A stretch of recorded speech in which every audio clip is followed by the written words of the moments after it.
Hey, good afternoon, everybody.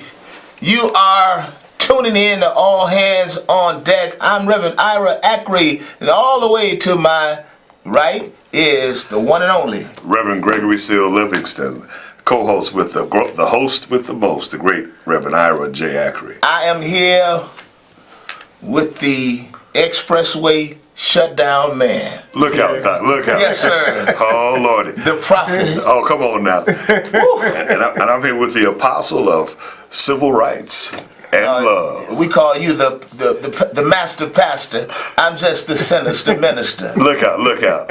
We're here having a good time. We got a great guest today. Oh, my gosh. Man, we got the man in the house. This man is doing it. Yeah, sure enough. Chicago, everybody in Chicago needs to know who David Cherry is. David, welcome to the show. Thank you, Pastor Ackery and Pastor Livingston. Yes, sir. Great to be here with both of you. Listen, Greg, man, it is an honor to have him, man. The cherry is always on top, so we went to top today. Look out. This man is a freedom fighter. Yes. He loves the youth. He has a passion for God's people. He is the real deal. He's the real deal. You guys need to know him. He's from the Chicago All-Star Project. David, you've been in Chicago as a transplant from New York, but we won't hold it against you because you have shown that you're down for the cause. But you came here from New York. You've been here over 20 plus years, but you started this organization, Chicago All-Star Project, about 9 years ago. Just tell us a little bit about it. Yeah, thank you, Pastor Ackery. Actually, it was 11 years ago that we launched the All-Stars Project of Chicago, and we launched it as a way of introducing after-school development as a way of engaging poverty. Sure. So we have in our after-school development programs, which are, we're privately funded nonprofit. By the way, we started in 1981 in New York City, and I started in Chicago in 2007. And so our two core programs are the All-Stars Talent Show Network, which produces talent shows for young people from ages 5 to 25. Whoa. Every young person who auditions makes the show regardless of talent, because the idea is that everybody is a performer. We say to young people, if you can perform on stage, you can perform off stage. You can perform in a classroom, you can perform at work, you can perform in everyday life, because life is itself a performance. And then we started a second program, the Development School for Youth, for young people ages 16 to 21. It's a leadership training and paid summer internship program. Young people participate in weekly workshops during the spring, including workshops on writing resumes, interviewing for a job, public speaking, and upon graduation, they are placed into paid summer internships, 6-week paid summer internships, where this summer we placed 75 young people into internships at law firms, accounting firms, architectural firms, banks, where they earn $14 an hour for 6 weeks in the summer. That's exactly right. Oh, man. And so we partner with the business community, who are strong supporters of ours, with helping to provide developmental opportunities for our young people.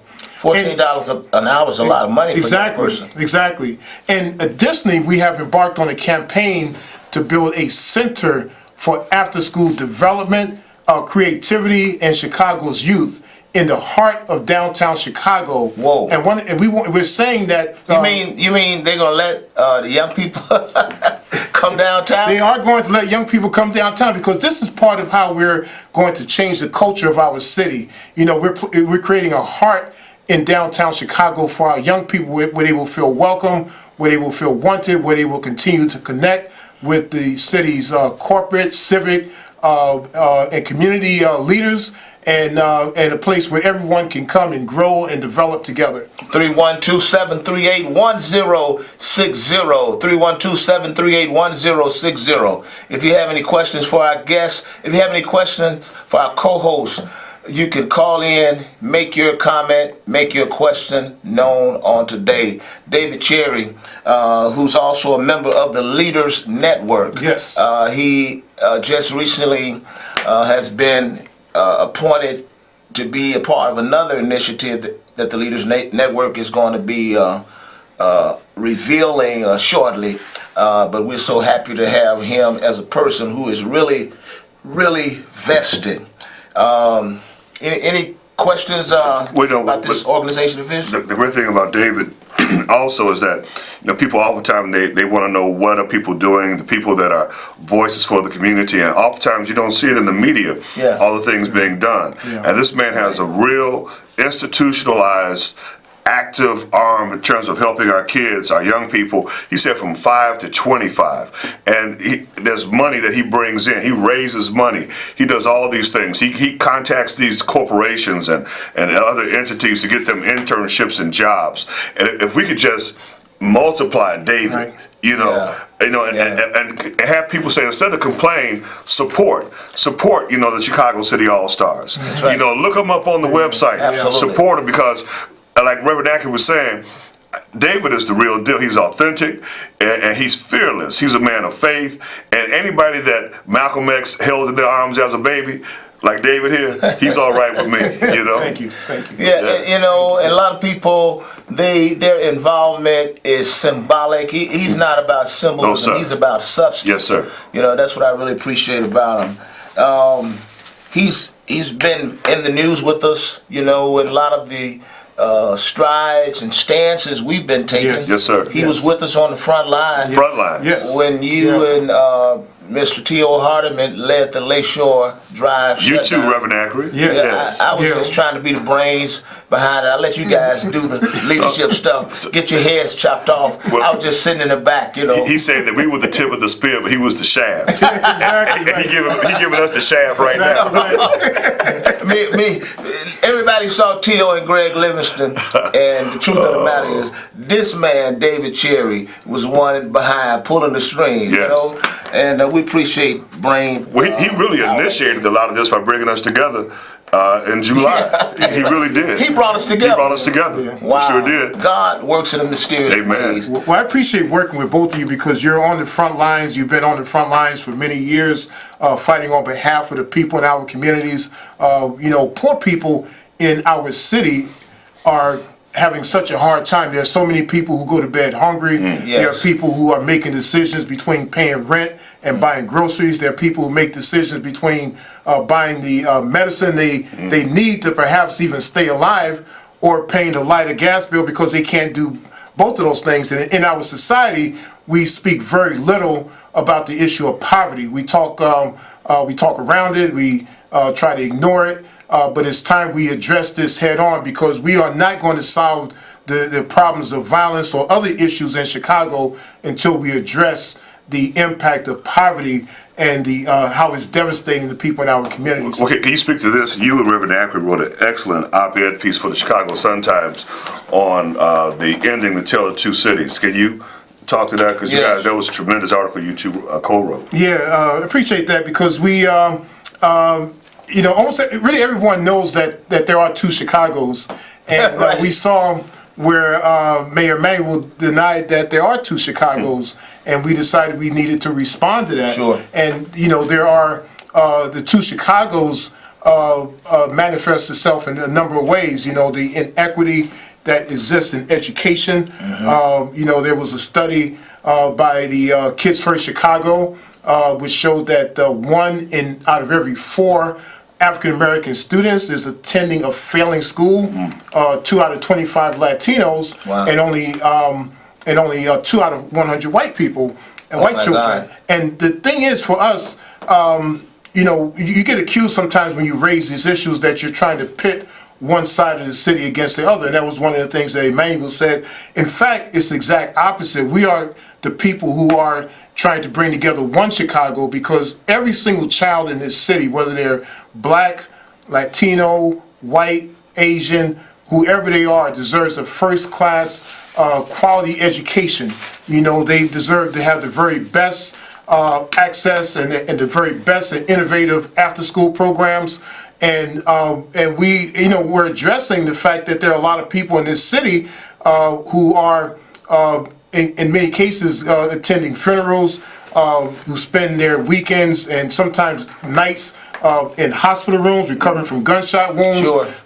There are people who are, and this is to borrow a something I heard Reverend Al Sharpton say, back in 1990. There are many people in our communities who are seasoning their food with tears tonight. And so it's important that we address the pain and the agony that's taking place in our community. There are absolutely two Chicagos. It also illustrates, it manifests itself when you see the number of black people who are leaving Chicago. In 1980, there were 1.2 million African Americans in the city of Chicago. Now there's less than 1 million. There's an estimate that there may be as few as 665,000 black people left in 12 years. And, in the year 2030. So people are voting with their feet, and they're deciding in large numbers that Chicago is no longer for them. So we need everybody to, instead of denying the Tale of Two Cities, what are you going to do to reverse the Tale of Two Cities and end the Tale of Two Cities and create one Chicago where every single person in the city of all ages, of all races, have the opportunity to grow, develop, and be successful and be happy. I like how you said the other day when I talked with you about it's very important that we come up with a 7-point agenda of the various issues that needs to be addressed, because if these, there may be 10, there may be 20, but let's have at least the 7 top issues that need to be addressed, wherein every candidate that's running for office will show us how they're going to address it. If they don't address it properly, we will know that they're not serious about ending the Tale of Two Cities. Exactly. And you also said something that really resonated with me. If the next mayor does not address ending the Tale of Two Cities, we might as well have kept Rahm Emanuel. Right. I thought that was very profound. Well, this you're giving the Rahm Emanuel third term to somebody else with a different name. What good is that? Right. We need a new direction in this city. We need a new vision. We need new policies. We need a new approach. We need to care about every single person in this city. And we have an explosion of homeless people who are walking the streets, and many of these people are adults who were never given a full opportunity to be educated, to learn skills, and now they're walking the streets, very desperate. And not only the homeless, but there are people who may have a home, but they again are in so much pain and so much agony. They're frustrated. The frustration turns to anger, and we have to care about all these folks. We have to care about the people in our communities who are hurting. So whoever, and I know there's so many people who have announced that they're running for mayor, but whoever, becomes the next person on the 5th floor at City Hall, needs to show concern for the entire city, for everybody in this city, for, again, people of all races, all economic backgrounds, from the starting with the poor people who've been neglected. They need to have the opportunities to grow and develop, and the next mayor is the person, along with the city council, who can set a new direction and a new vision for this city, and that's what we need. Because they can't be the mayor of the 1%, because you always have more poor people than you do have rich people. Yeah. So if you only, direct your resources towards those that are already doing well, what do you do for those who are not? And I think it's interesting too, Reverend Ackery, Dr. Cherry, that they call Rahm Mayor 1%. And Rahm said he isn't running again, but that's okay. He's still the mayor. He's still getting a paycheck. Still got to work, Rahm. But now he's coming out with a book. And the book is interesting. The book that he's coming out with is talking about how the cities are replacing the federal government in terms of making things happen. And what we have to be vigilant about is this, is that if it had not been for the federal government, we would not have that consent decree go through right now. Sure. And so in terms of history within our lifetimes, there's something called states' rights. And that states' rights said people like Governor George Wallace, we're going to do what we want and all that. And so we have to understand, don't get caught up in this okey doke and start believing that, because what that's about is enabling the 1%, and then you leave the other folk out, Because black folk, brown folk, challenged people, poor people, if it had not been for the federal government in many instances, we wouldn't be where we are right now. Eisenhower federalizing the troops in Little Rock, Arkansas with Little Rock 9, just things like that. We have to be aware that people have an agenda and these huge philosophies to socially engineer who we are in this country. Right. Well, let me ask you, I appreciate the fact that when you talk about N and the tale of two cities, you don't tiptoe around two words that have, over the last several years, last couple decades, have become taboo. People don't want to say black. Black. We say minority population. And some things specifically deal with black. Yes. We don't want to say poor. You know, we everybody is saying we got to have a particular government that takes care and protects the middle class. But Dr. King had a poor people's campaign. Exactly. Not a food insecure. Right. What kind of language is that? Exactly man? right. Hungry. Exactly right. Exactly Folks right. are hungry. That's Exactly right. right. Exactly right. You know, so I can appreciate that. And I want to ask you about these points. Yes. Can we talk about? Can we just walk down these points that you're trying to crystallize? That needs to be. I know the first point is equity in education. Can you talk about that? What do you want the mayor to do in education? What kind of systemic change do we need happening there? Well, you know, in Chicago, we have some of the best schools in the country. You know, there are schools like Walter Payton and Jones College Prep, Sure. Whitney Young. There's a few others that are, you know, really outstanding schools.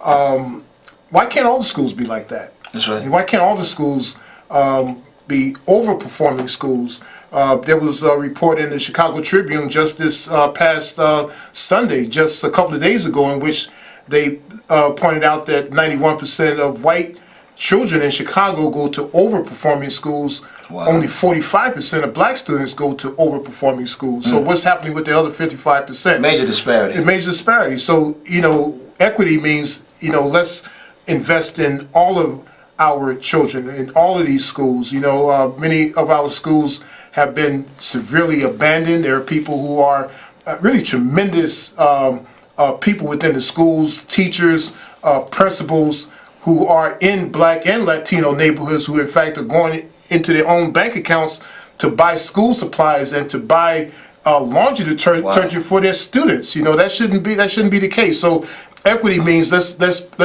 level the playing field for all of our young people, for all of our students, regardless of race, regardless of zip code, so that each one of our young people in Chicago has an equal opportunity to be successful. What about job training for adult population? Can you expand on that? Yeah, I mean, you know, we have many adults who have been undereducated for a number of years. There are many adults who have very few marketable skills. You know, we need to invest in job training. We can't give up on our adults who are out here, who are unemployed or underemployed. We need to train them for the jobs of the 21st century. We're already in 2018. Many of the lower skilled jobs are going away. So we need to invest in training so that these adults, along with young people, have the skills they need to be successful. Now, we're talking about equity in education, job training for the adult population, affordable housing. You mentioned about affordable housing. This mayor is sitting on $500 million.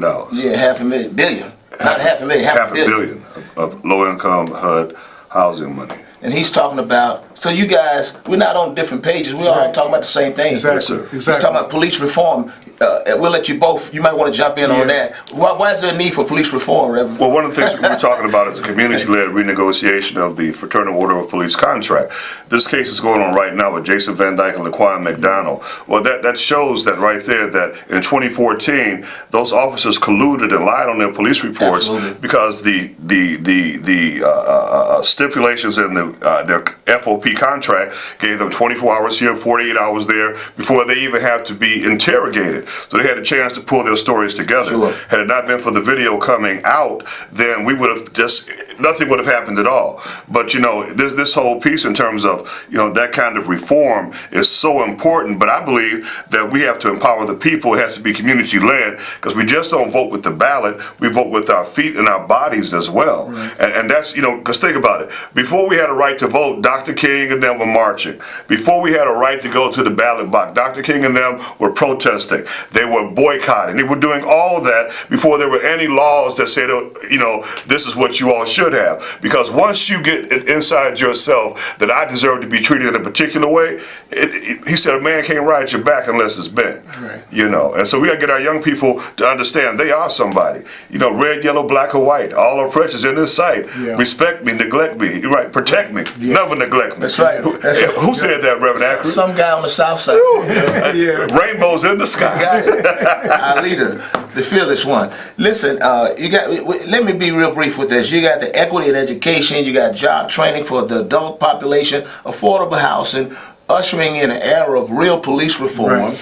And then we also have, what is it? Let me get over to the next page. We're talking about combating that abysmal homicide clearance rate, because 83% of the people that kill people are still at large. And then we got public safety resources for black-led anti-violence initiatives, and then economic investments on the south and west side, which would be investing in small businesses, and also having some inclusion in the trade unions for black and browns. But let me say real quick, before you do that, what do you think of what he's laid out? We laid out? No, it's spot on, because I'm glad we got David here, because we talk about giving money to black men to help black boys. Right. I ain't got nothing against somebody else coming to help. But say, for instance, we had a black man out in Schaumburg working with white boys, or a black man out in Arlington Heights or Lakeview working with white boys and white girls. How do people feel about that? That won't happen. Not just a coach. Not just a coach, but what he does, that he directs their actual lives, where he is their role model. And so what we're saying is that if there are particular persons that need to be role models for their people, so to speak, we need these same persons to be role models for our people. And there's nothing wrong with that. Like you said, I'm glad you said it, Doc. Ain't nothing wrong with saying black.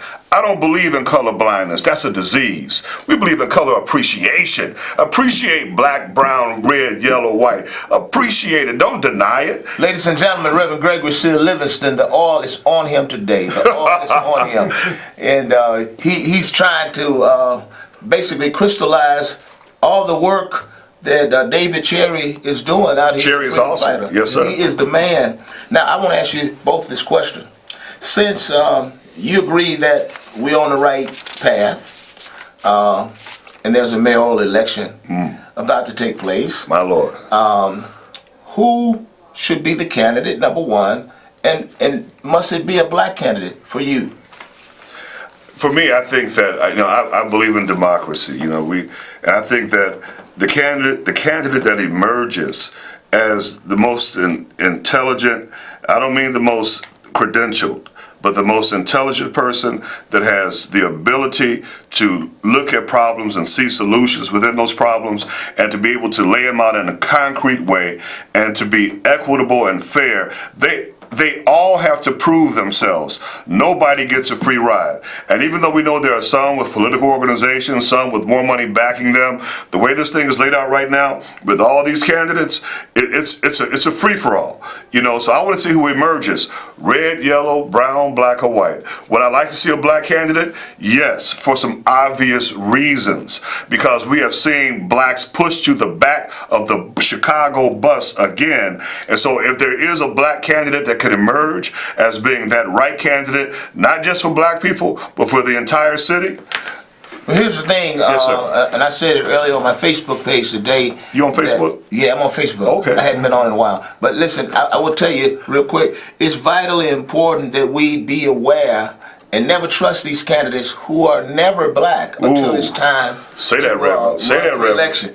And then once they are elected, they go back to being political hacks and machine operatives. Come on, Prophet. You got to be mindful of those guys. What about you? We got out of time. Yeah, I just want to say, I think that whoever the candidates, that all the candidates really have to address these issues, like whoever they happen to be, whatever race they happen to be. I think it's important that that they address how are they going to end the Tale of Two Cities, and how are they going to create one Chicago. Like, that's what we need from the next person. We can almost end it right there. Yeah, and I just want to say one quick thing is that one of the things that is new about what's happening in Chicago is even outside of the political electoral arena, one of the things that's new is that we are bringing together a number of people like faith leaders like yourselves, other community leaders, business leaders too, together with young people, their parents, their grandparents, aunts and uncles, other people in the field of after school. We're having an after school development conference on October 12th. Go to allstars.org/Chicago to check out more about that, October 12th